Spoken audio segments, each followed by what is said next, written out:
articles I got to get up for this week. All right, here we go.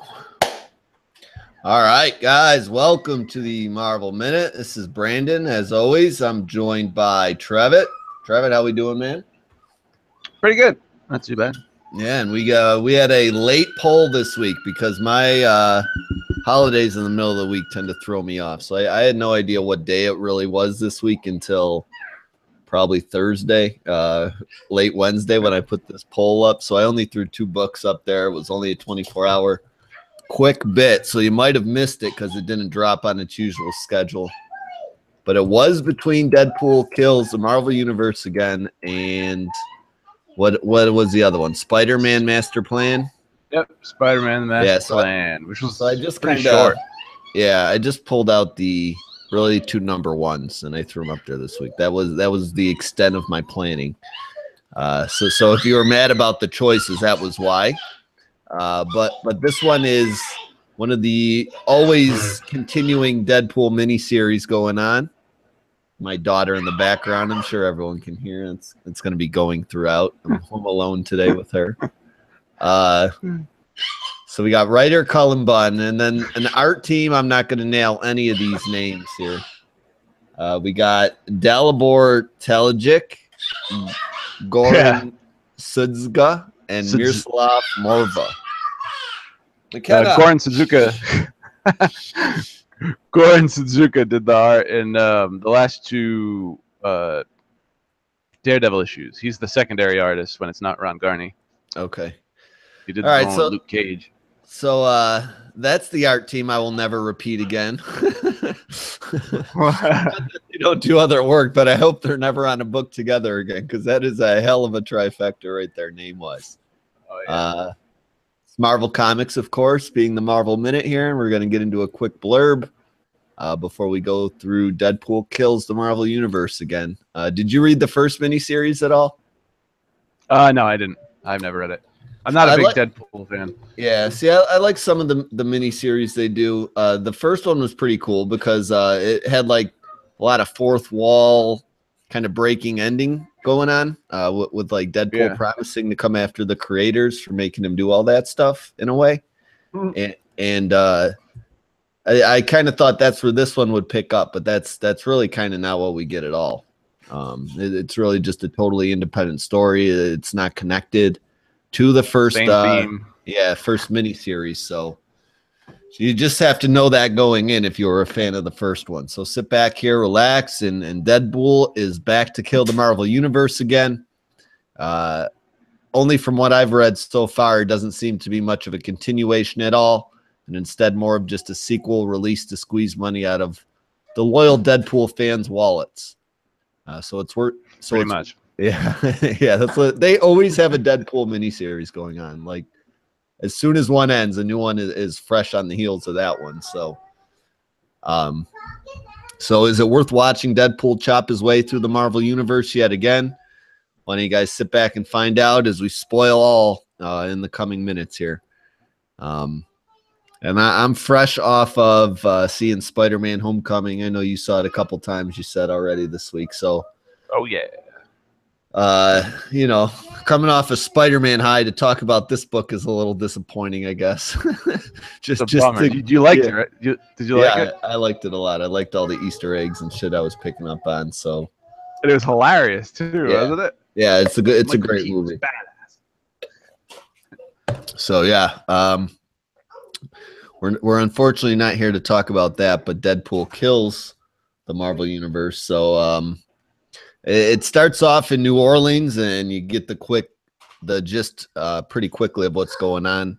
And we're staring at the aftermath of a murder scene involving a hero who we find out to be Gambit, and the only reason I know that is not from art clues, really. It's just because his name is stamped on panel, because that doesn't look like any Gambit I've ever seen. Could be anybody. He looks like his name's Ted or something. He does not look like Gambit. It looks like a dead Carrot Top for some reason. It looks like the fat old Captain Boomerang from Identity Crisis. Yeah, it does. It does. That's what we got going on here. A Boomerang Carrot Top amalgam who happens to be named Gambit. he is stabbed through the chest in this bar, and we don't really know who's talking. I guess it's just detectives or maybe possibly SHIELD agents. I don't know. Yeah, I just assume detectives. Yeah. Just giving a rundown of the murder scene, saying, you know, this isn't the Guild of Thieves who Gambit works for. It's not really an X-Men related thing. This seems like it was done by somebody who enjoyed their work, you know.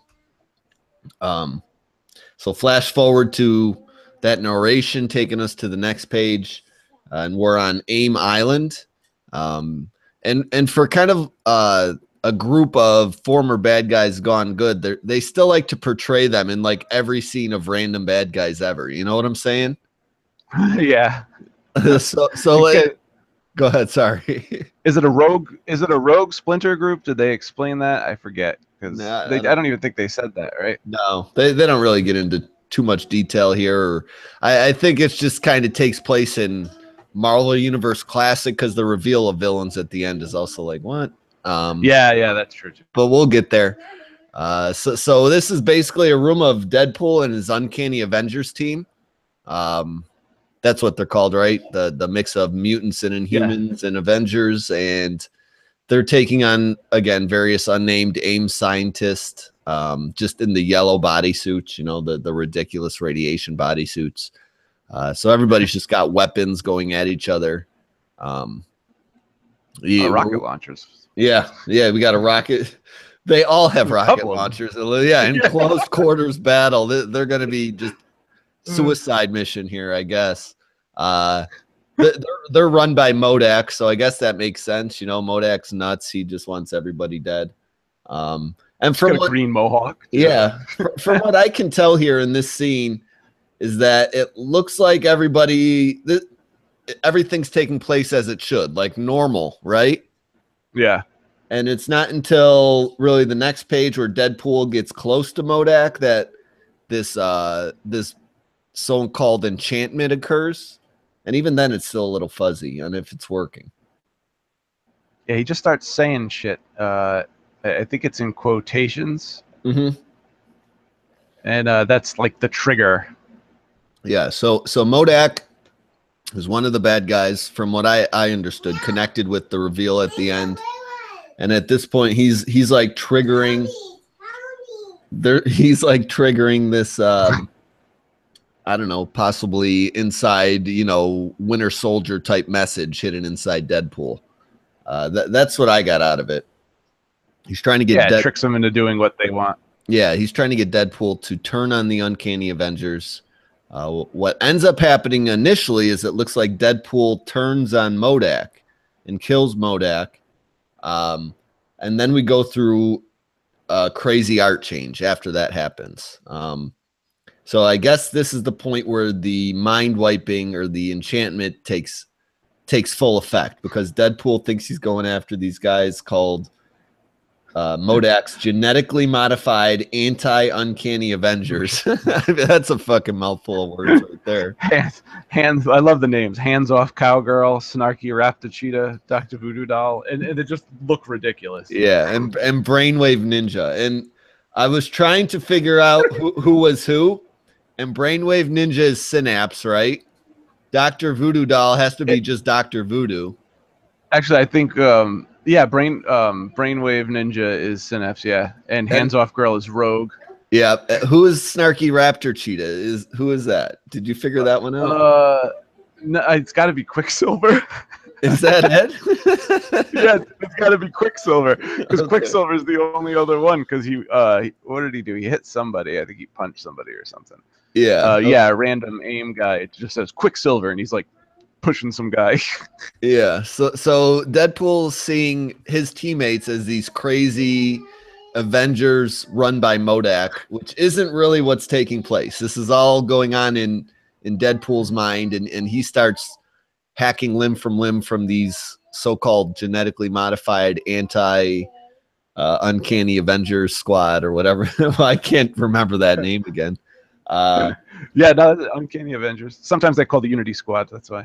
Yeah, but only in the book.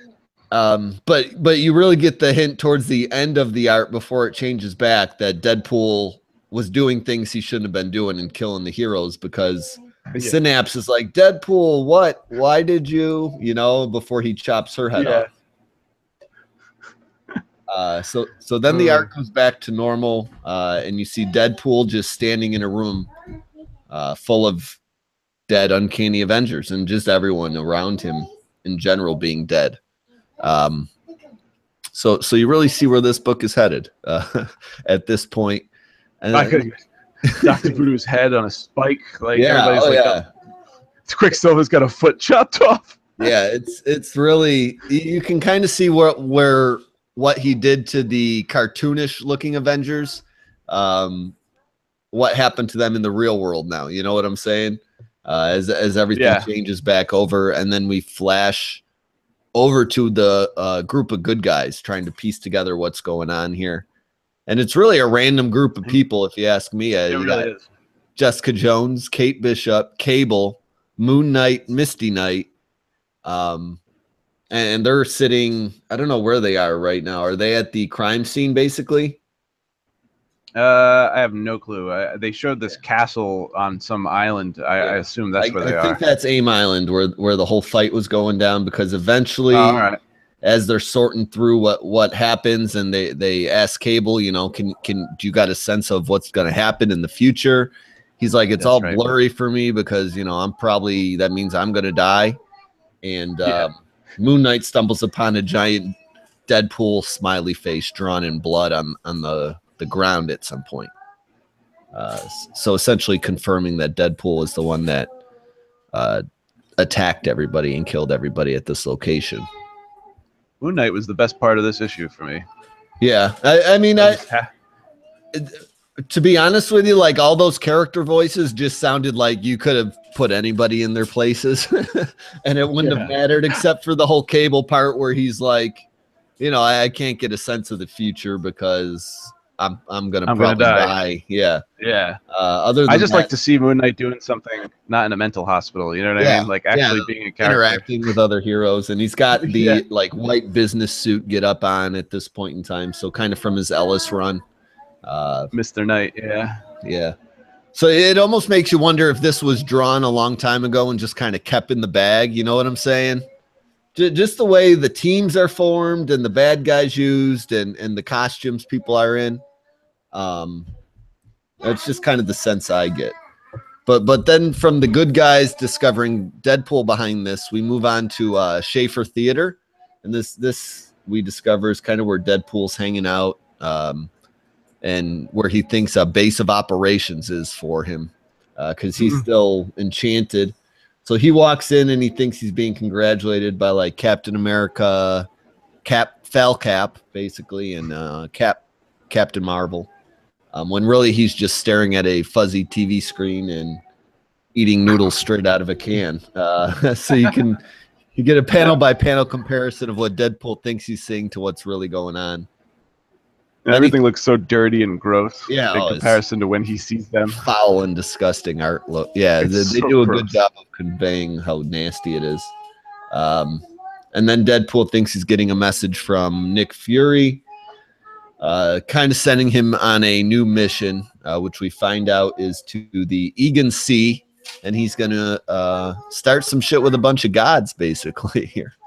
Because we got, Loki, Thor, Hercules, Valkyrie, Hippolyta, and Ganesha. I wasn't even aware Hippolyta was a character in Marvel the Marvel character. universe. Yeah, me either. Yeah. Valkyrie, I guess Valkyrie I've heard of. Yeah, Valkyrie was in some Ultimate stuff, and she's been in some 616 stuff too.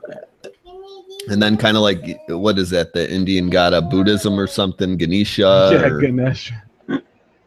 Ganesh, I think his name is. Yeah, so all these gods are gathered, and then the art changes drastically again. Like you get kind of like this 80s pop art looking scene with Deadpool in a toga, thinking he's like talking to and amongst this village of like gods playing volleyball and string bikinis, and I don't know what the fuck. That was good. It was ridiculous. Yeah, it really was. But what's really happening, and we find out on the next page, is they all kind of approach Deadpool on this destroyed altar. And they're all looking at him, and then Deadpool pulls out a Medusa head and quickly turns them all to stone, which is mildly disappointing because I was looking forward to that fight and Yeah, how me too. that would be handled as opposed to just pulling out a Medusa head, you know? Happened just pretty quick, I guess, because they would put up more of a fight, as where a bunch of other heroes, we'll get to see him chop them into pieces because it's easier for him to kill them, maybe, and they just wanted to get these guys out of the way, so they put them all together and McKenna, turn don't them put to those in the vent. Sorry. I got my kid trying to stick like Mardi Gras beads down the air conditioning vents. That's not good. That's not good. No, that's not good at all. Yeah. Anyway, we go again to the heroes who have now arrived at Schaefer Theater, and they've stumbled upon Deadpool's base of operations, trying to piece together where he's went off to now, and they seem to be just like a step behind him. So as Moon Knight starts piecing together, Moon Knight's really kind of like the detective in all this. He's like driving the heroes forward to the next spot. So yeah, I get why you say you liked his parts in this. Yeah, he really stepped up. Yeah. And he's keeping everyone cool, like, telling Punisher, like, just chill out before we get the evidence we need to get. Punisher just wants to put a bullet in his brain, chop his head off, and be done with it, And there was a funny scene earlier where he's like, yeah, we got to go get him or whatever. And Jessica Jones is like, who says it's a him? And Deadpool's like, Punisher's like, you know what I mean, God damn it. Don't start social justice warrior crap on me, So there are, some enjoyable jokes and parts to it, but that Jessica Jones lifts up a pizza box and she sees spelled out in noodles this "help me," which means Deadpool kind of has some sort of wits about him, trying to get some help, even though it feels like he can't control his actions, like he's being directed. So that's the first hint we get of, Deadpool trying not to kill everybody, but still going through with what he's been sent to do. We get a recap quickly of just the places Deadpool's gone and the people that he's taken out so far, like the Uncanny Avengers and Gambit. Now with cards stuffed in his mouth, I didn't notice before. Yeah, that one. Oh, did he? I guess I just didn't pay attention. And then like the gods all chopped to bits now is in stone, because Thor's like, you see the hammer and the hand separated. That might have been funny seeing him chop them to pieces while they were stone. That's a good idea in case somebody comes and unmedusas them, like God can probably do. But then we really start to discover who's behind all this and where the narration on this page is leading to, as we start seeing these suggestions of who should be next pop up in the background as the shadowy figures are all revealed at the same time. And we have quintuplet of bad guys. I was trying to search for that word in my brain there, of Red Skull, Abomination, Magneto, and Doctor Doom, who a quartet. Quartet. There we go. Who appear to be behind Deadpool's brainwashing and sicking him after the good guys he's gone through and killing. Now, you see like some of the bad guys and other people on TV screens. Are these people they want him to go after, or do you think some of these bad guys, like you can make out, like Kingpin, I see Zemo, Doc Ock, Goblin, are they also all in on this? What do you think about that? I don't know. I think they're on the list. I see Namor at the bottom over here, and Namor's kind of a dick, so I could see if they want to kill him. Mysterio's in the straight background, it looks like. Hey, there's a guy on the left who looked like it could be Batman. He's got the 2 pointy ears. It really does. I was trying to figure out who that would be. I'm like, is that Wolverine? Or I don't know if that's supposed to be a shitty Wolverine haircut. So yeah. That's what we got going on here. That's the end of the book. On the page count on the digital, it only said 19 pages. So did this? Yeah, mine said 20. Well, 19 counting the cover, and 18 with the credits page too. Yeah. Did this? Was this a digital first or what? No, it was at the comic book store on Wednesday. Yeah. So that feels like a short first issue. So, It really was. That's how we do. We're going to wrap things up here and remind you how we do things. Buy, borrow, or forget it altogether. You want to start here? Or should I do the honors for Deadpool kills the I'll Marvel go for Universe it. again? All right, I'll start here. Because then I'll mute while you go, so my kid isn't screaming over your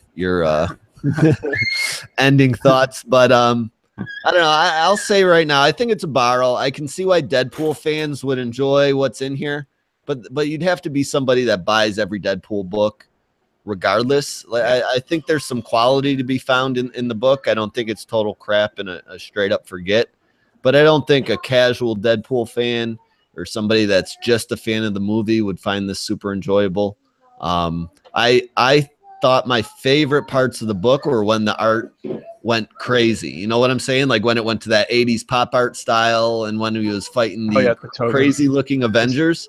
Those were my favorite parts of the book. The gritty art style I appreciated, but it was almost like too dingy and dirty to make the book wholly enjoyable. You know what I'm saying? Like when I was reading the parts where Deadpool wasn't under the enchantment, I just enjoyed the story less. I respect how it's put together and the way the story is being told, because you're able to really piece together what's going on here and determine from the first issue if it's something you want to continue with or jump off. But it's not something I'll ultimately keep reading and following, and I'm a little disappointed it doesn't pick up and follow the ending threads of the first miniseries, because I would have liked to see how Deadpool would go after the people that sicked him after all the heroes in the first place. I thought that would just be a more interesting story than kind of like a generic way they did this one, which is basically like stealing a page out of the Old Man Logan book. Like I killed all the heroes and I was brainwashed. I was brainwashed doing it. So ultimately a borrow. I could see why people would be into it, but it's not something I would recommend again. Anybody but hardcore Deadpool fans that follow the series and all the miniseries that come out to buy. So borrow for me. But it's a step above forget. So that's where I'm at. What do you think? I'm not really a big Deadpool fan.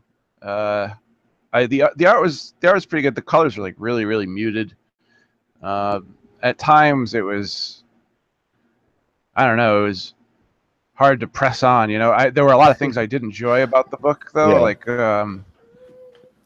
I did enjoy the goofy sequence of like it being a cartoon and have all like the stupid versions of the Uncanny Avengers that he sliced into pieces. Yeah, and I think that was my favorite part. Like by far, it was just bonkers. And when he slices Dr. Voodoo's head and he's like, "You're spewing stuffing all over the place."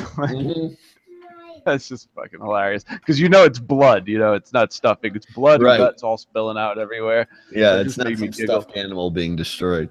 Yeah, I did feel the same way about it being like Old Man Logan with Wolverine. That's the first thing that came to mind when I saw like how he was tricked into killing people. It just felt exactly the same. Yeah. Only he didn't come to and be like, "Oh my God, what did I do?" Like, right. Yeah. Keeps going with it. He's dropping hints towards the end of the story that he needs help to get off of it. But yeah, I enjoyed Moon Knight. I enjoyed Detective Moon Knight. You're right. He was the one, like signing all the clues, taking them to the next place.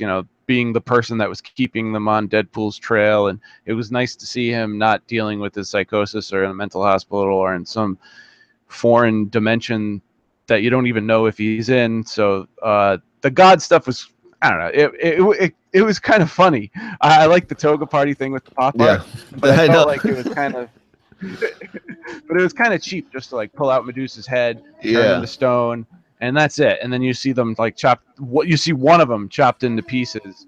Yeah, I think it might have been Hippolyta or Ganesh. No, I think it was Ganesh. You see him chopped up off panel somewhere, and that's it. But yeah, it's a borrow. I mean, there's a few things I enjoy about it. Once I get into my head that I mean, I didn't read the series before, but that it's just for fun. I mean, there are some fun things to it, but you know, I wouldn't technically read it, but it's not bad, so it's a borrow. Yeah. Yeah, I'm there with you. I find some, I don't know, I might pop back towards the end. The first issue read so quick. I'm like, if it reads kind of like, you know, I'm reading an Injustice comic and it's just something I can sit down and skim through for 5 minutes and enjoy, you know, I might pop back in and see if I like the second issue and continue with it. But I don't know. I think I need maybe one more to make an ultimate decision. Is it going to be the same art? Is it bi-weekly or monthly? I don't know. I think it might come out every week. To be honest with you, I think it's one of those coming out quick, maybe, which is why it was only 19 pages. Probably maybe it'll be different art every time. Yeah. So I don't know. I didn't hate the art, but I enjoyed the like side visions that we saw more than the main shebang. Like his costume looked a little weird in the main art, like loose fitting and not just off a little bit. And he didn't have any eyes, like it was all blacked out. Yeah, and I don't. There was somebody else I was reading a comic with. Oh, the all new Wolverine issue where Deadpool's in the beginning. Like I hate when they draw him with no pupils. It's really just weird and creeps me out, kind of. Yeah, it is weird. Yeah, but anyway, that's a nitpick for another day. We're gonna wrap this one up because I still got to get this edited and off to Jim. It's getting late here on a Sunday. I've been so behind this week. I can't shake that feeling, and it's driving me nuts. But anyway, you guys looking for us throughout the week. You can find me as always on Twitter at Beamer3660. Trevitt, where can they find you, man? You can find me on Twitter at Afronatics. And then, as always, we're joined by Carl for Marvel Madness Comics Podcast, and that drops on usually Monday afternoons. We record late Sunday nights. So if you're looking for a little more Marvel talk, that's where you can find us this week. But we're signing out here, guys. McKenna, you want to say party's over? Come here, say it. Put it on here. Okay, say it. Hold on. Go ahead. Party's over. All right, guys, we're out. You have a good week. We'll talk to you next week.